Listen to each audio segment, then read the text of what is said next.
제가 지금 소개해드린 대로 히브리서 4장 12절 13절 말씀은 굉장히 위대하신 말씀이에요. 제목은 제가 인격화된 말씀이라고 정했습니다. 그래서 이 기록된 성경 66권의 말씀 중에 아주 가장 위대한 구절들 중에 하나예요.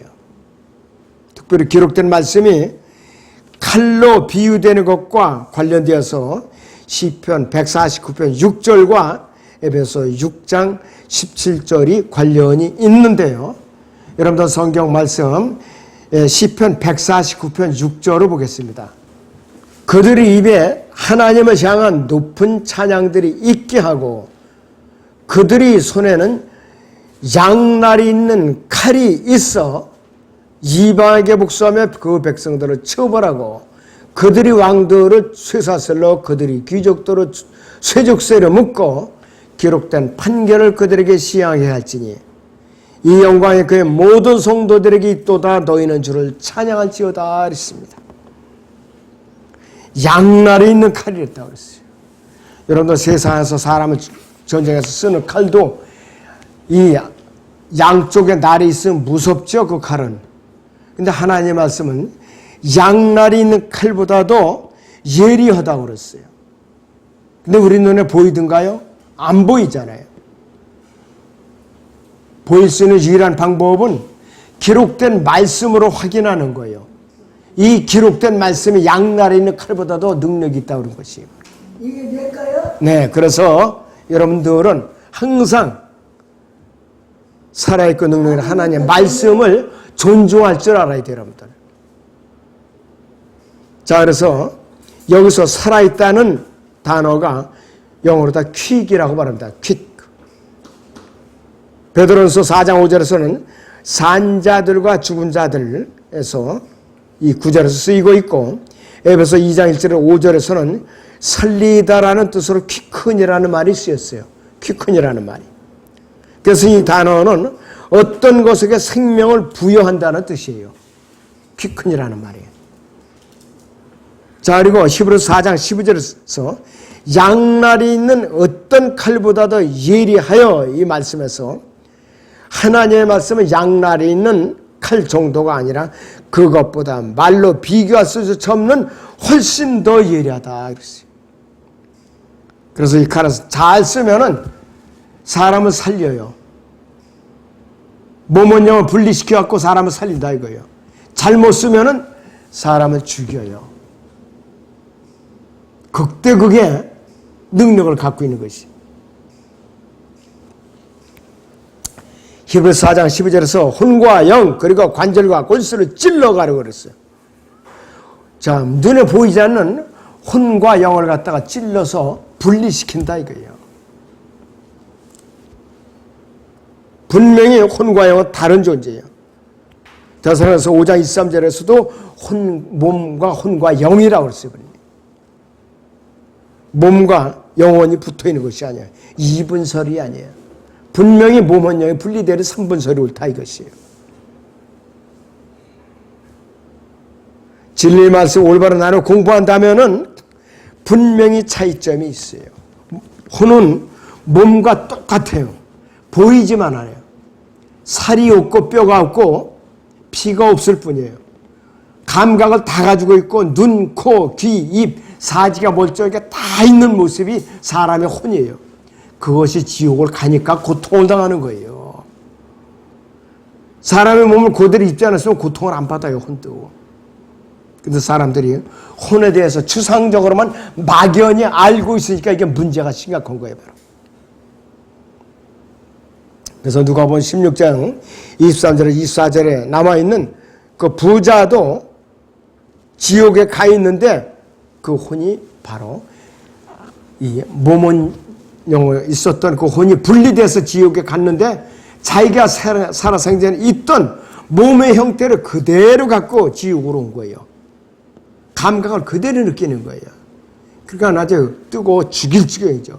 유황불에 활을 타오르니까. 눈과 입과 혀, 코, 팔다리 다 가지고 있다 이것이죠. 그래서 그는 눈으로 아브라함과 그 품에 있는 나사를 보고 아브라함에게 부르짖은 거죠. 나사로 보냈어. 그의 손끝에 물을 적셔서 내 혀를 선언하게 하소서. 내가 이 불꽃 가운데서 고통을 받고 있나이다 이거예요. 얼마나 고통스러웠으면. 그래서 지옥에 가는 부자는 뜨겁다는 것을 느낀 거야. 불이 활활 타오르니까. 그러니까 감각을 가졌으니까 뜨거운 걸 느끼죠. 감각이 없으면 지옥에 가도 고통이 없을 거 아니에요. 그래서 혼은 몸이 갖고 있는 모든 기능을 갖고 있기 때문에 몸과 같은 존재라 봐야 될 이 CF라고 그랬어요.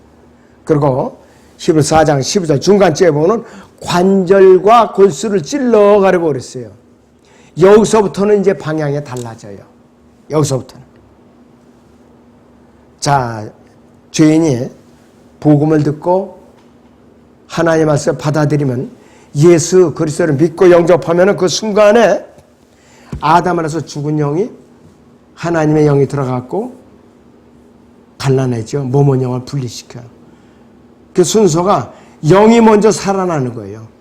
먼저 거듭나고 그 다음에 그 예수 그리스도의 피가 아담 안에서 타락하는 혼을 구속시키는 거예요. 혼을 구속받는 거예요. 여러분 순서가 바뀌면 안 돼요. 그렇게 되어 있는 것이. 관절과 골수를 찔러 가르다는 이 말씀은 욥기 43, 15절에서 19절에 관련이 있어요. 이제 내가 너와 함께 만든 비히못을 보라. 그가 소처럼 풀을 먹는도다. 이제 보라. 그의 강함은 그의 허리에 있고 그의 힘은 그 배의 중심에 있도다. 그는 그의 꼬리를 백향목같이 움직이고 돌들로 된 그의 힘줄은 함께 얽혀 있도다. 그의 뼈들은 강한 놋조각들 같고 그의 뼈들은 철비장들 같도다. 그는 하나님의 길에서 으뜸이며 그를 만드니까 자신이 칼로 하여금 그에게 다가갈 수 있게 하느니라. 비히못이나 리비아다는요 특별한 존재이기 때문에 하나님의 칼은 말씀만이 접근할 수 있고 찌를 수가 있고 비늘을 뚫쳐낼 수가 있어요. 사람이 만든 아무리 유명한 초자연적인 능력의 무기라도 비히못을 갖다가 부술 수가 없어요. 하나님의 말씀의 칼로만 찔러서 가는 수가 있어요. 이 사탄을 상징하는 비히못은 강한 뼈가 강한 놋조각들 같고 철빗장들 같은데 하나님의 말씀의 칼이 다가가서 사정없이 찔러대는 거예요. 그래서 그를 만든 이의 칼은 하나님의 말씀인데 하나님의 칼이 사탄의 뼈들을 가른다 이것이요. 예수 그리스도께서 재림하실 때에 아마겟돈 오면 이역의 군대가 예수 그리스도 입에서 나온 칼이 나와서 원수들을 찔러 죽인다고 그랬죠. 자, 요한계시록 보죠. 19장을 보자. 15절. 그의 입에서 예리한 칼이 나와서 그것으로 민족들을 칠 것이요 또 철장으로 그들을 다스릴 것이며 그는 전능하신 하나님의 명령의 진노의 포도즙 틀을 밟으실 것이라 했습니다. 2억이나 되는 군대를 예리한 칼이 나와서 그것을 민족들을 칠 것이요 그랬어요. 예리한 칼이 뭐냐? 말씀이에요. 바로 그 말씀이 예리한 칼로 비유되고 있는 것이에요. 그러니까 비히못 비늘을 뚫고 들어가는 건 문제도 안 되는 거예요.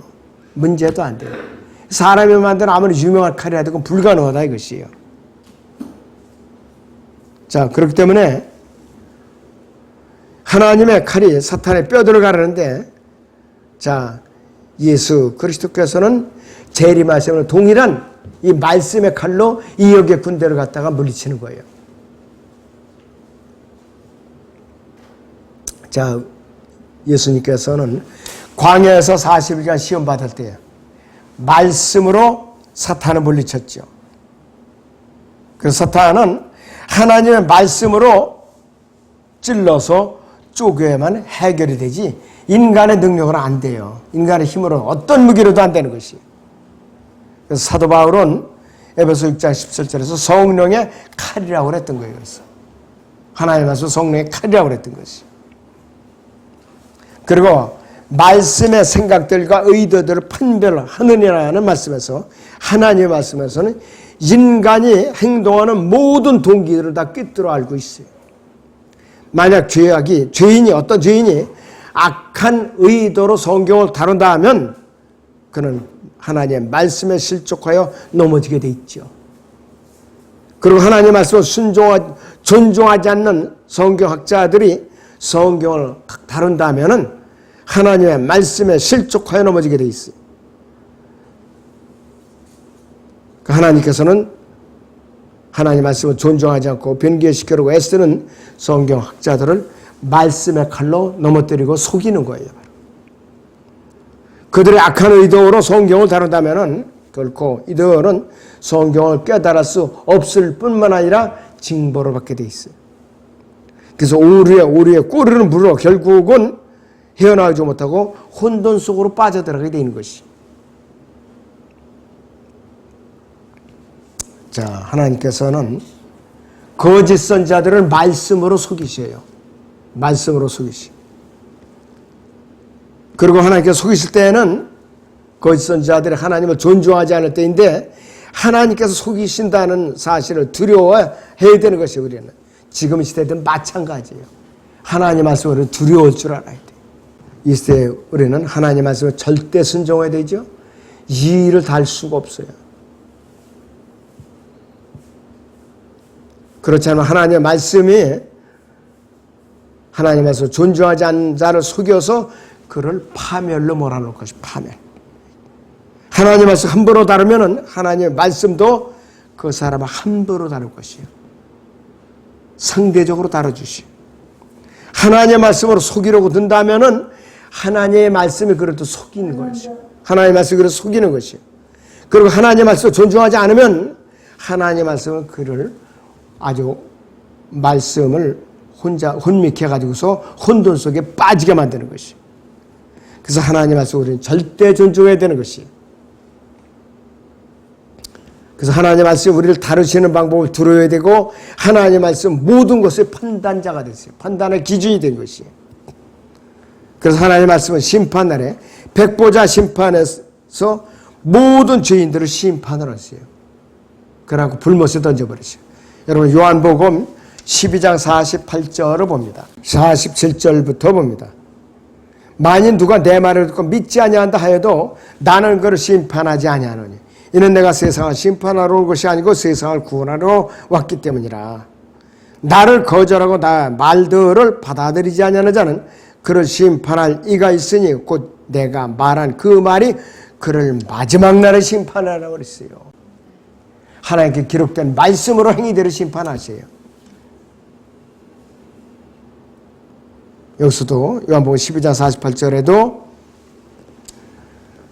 심판할 이가 있다고 그랬죠. 심판할 이. 의인법을 썼죠. 의인법을 썼어요.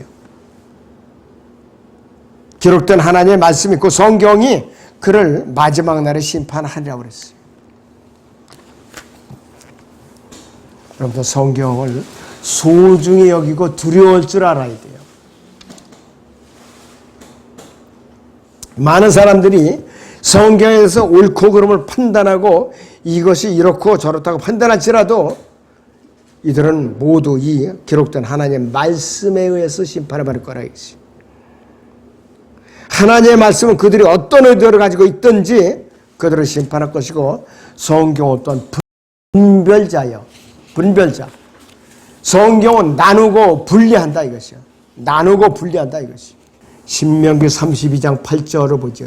지극히 높으신 분께서 민족들을 그들이 유업을 나누셨을 때 그분께서 아담의 아들들을 분리시켰을 때 그분께서는 이스라엘 자손의 수위에 따라 백성들의 경계를 정하시는 이는 주의 분께서는 그분의 백성이요 야곱은 그분의 유업의 몫임이라 그랬습니다. 심지어는 하나님께서는 이스라엘 백성들은 나눌 때에도 경계에 따라서 지파별로 정확하게 나누신 분이에요. 그리고 또 성경은 서로 다른 어떤 것도 같게 취급하지 않고 분별을 하시는 분이에요. 그리고 성경 신구약에 다 교리적으로 짝이 다 있어요. 교리적으로. 어떤 것이 사실인지 어떤 것이 옳은 교리인지 성경은 스스로 분별하는 분이에요. 이것이 바로 성경에 기록된 목적이고, 성경에 기록된 첫째 목적은 죄인들에게 무엇이 옳고 무엇이 아닌지 교리를 가르치는 것이 성경에 기록된 첫 번째 목적이에요. 디모데후서 거기 3장 13절이라고 오타가 나는데 3장 16절입니다. 모든 성경은 하나님의 영감으로 주어진 것으로 그랬어요. 교리와 책망과 바로잡음과 의로 훈육하기에 유익하니, 이렇게 정의를 내리고 있어요. 그리고 히브리서 4장 13절에서도 그 어떤 피조물도 그분 앞에 나타나지 않은 것이 하나도 없나니 이랬어요. 그 어떤 피조물도 그분 앞에 나타나지 않은 것이 하나도 없나. 그분은 누구냐? 기록된 하나님의 말씀에 이것이 바로 그분이라는 말이에요. 히브리서 4장 13절에서 그분이 기록된 하나님의 말씀을 말하는 것이, 하나님의 말씀이 여기서 인격체로 등장해요. 그래서 그분 앞에 나타난다고 말할 때 그분은 하나님의 말씀인 것이. 자, 이 사도 바울은요, 로마서하고 갈라디아서 하나님 대신에 성경이라는 단어를 대체해서 집어넣고 있어요. 의인화시키고 있어요. 먼저 로마서 9장 17절에 보니까 성경이 파라오에게 말하기를 이 목적을 위하여 내가 너를 세웠으니 이는 내가 너에게 나의 능력을 보이고 또 내 이름이 온 땅에 선포되게 하려 함이라 하셨으니 이랬어요. 당연히 하나님께서 파라오에게 말하기를 이렇게 돼야 되는데 하나님 대신에 성경이 이렇게 의인화시킨 거예요. 사도 바울에서 성경이, 즉 하나님의 성경이 파라오를 세웠다고 말하고 있어요. 또 갈라디아서 3장 8절에서는 성경은 하나님께서 이방인들을 믿음으로 말미암아 의롭게 하실 것을 미리 보고 먼저 아브라함에게 복음을 전파하기를 네 안에서 모든 민족이 복을 받으리라고 하느니라, 이렇게 말씀을 하고 있어요.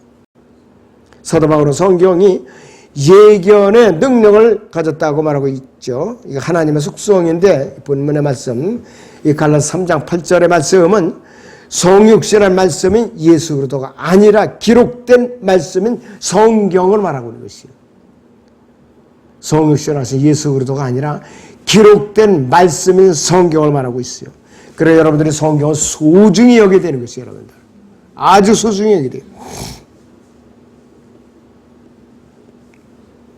히브리서의 저자 바울은 로마서나 갈라디아서 성경에 인격성을 부여했고, 바울은 분명히 성경에 인격성을 부여하고 더 나아가서는 신격까지도 부여하고 있어요. 로마 9장 17절은 히브리서 9장 13절의 상황이다. 한번 보죠. 주께서 모세에게 말씀하시기를 아침에 일찍 일어나 파라오 앞에 서서 그에게 말하지니 히브리인이 주 하나님이 이같이 말하노라. 내 백성을 가게 하여 그들로 나를 섬기게 하라 그랬습니다. 그것이 파라오의 마음을 움직여서 내 백성을 움직여서 출애굽을 시키라 이 뜻이에요.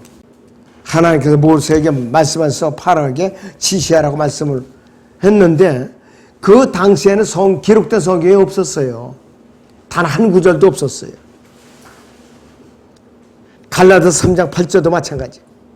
창세기 12장에서 하나님께서는 아브라함에게 말씀하시는 상황인데 바울은 이 두 가지 사건을 얘기하면서 하나님이 들어갈 자리에 성경을 대입을 시켜놓은 것이죠. 그래서 히브리서 4장 13절은 로마서 9장 17절과 갈라디아서 3장 8절과 더불어 성경에 인격성을 부여한 구절이에요. 세 군데 다. 이 구절들은 우리가 성경을 어떻게 대할 것인가? 두려움과 떨림으로 하나님과 똑같이 대해야 된다 이 뜻이에요. 하나님과 똑같이. 히브리서 4장 13절 하반절에 보면 오직 만물이 우리가 회개해야 하는 그분의 문 앞에 벌거벗은 죄로 명백히 드러나게 되느니라. 이 말씀에서도 그분은 바로 하나님의 말씀이라 이것이.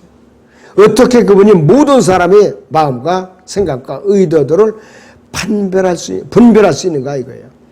바로 만물이 그분 앞에 벌거벗은 채로 명백히 드러나기 때문에 그런 것이에요. 그러니까 하나님의 말씀은 여러분들 피할 수 있다 없다? 없어요. 우리 하나님 말씀 피할 수가 없어요. 여러분들이 이불을 뒤집어 쓰고 하나님 말씀을 피한다고 해도 피할 수가 없어요. 왜? 양심에 기록되어 있거든. 피할 수가 없단 말이에요. 여러분들이 아무쪼록 하나님의 말씀이 얼마나 소중하고 무섭고 떨리는가 마음속에 깊이 새기셔야 돼요. 네, 기도하겠습니다.